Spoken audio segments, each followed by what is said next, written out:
যারা এই ঘটনাটা ঘটিয়েছে তারা কারা? তারা বিএনপি, তারা এই আশেপাশের পাড়া পড়োশি।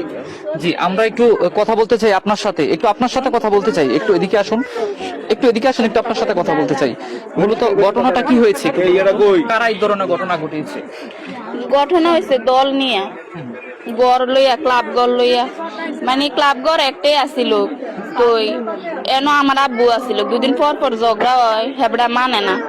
তো পরে আবার আপনার যেহেতু জায়গা, আপনার ক্লাব ঘর আপনি দিছেন, তো আপনার ক্লাব ঘর লইয়া থাকেন, আমরা একখানো ক্লাব ঘর দেন, এটা লইয়া দণ্ডাদণ্ডি আর কি, আর অন্য কোনো বিষয় নাই।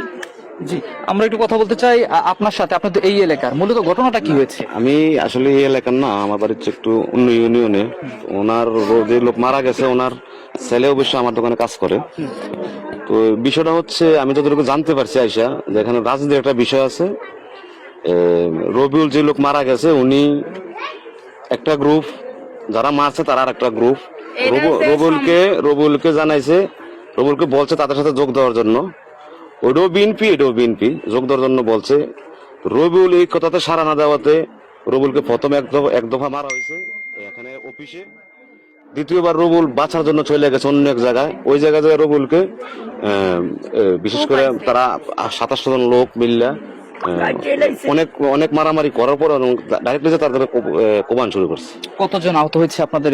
এখানে আহত 3-4 জন লোক আহত হয়েছে আমার জানা মতো।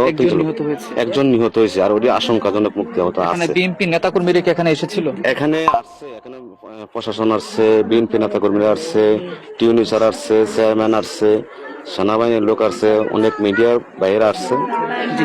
অসংখ্য ধন্যবাদ।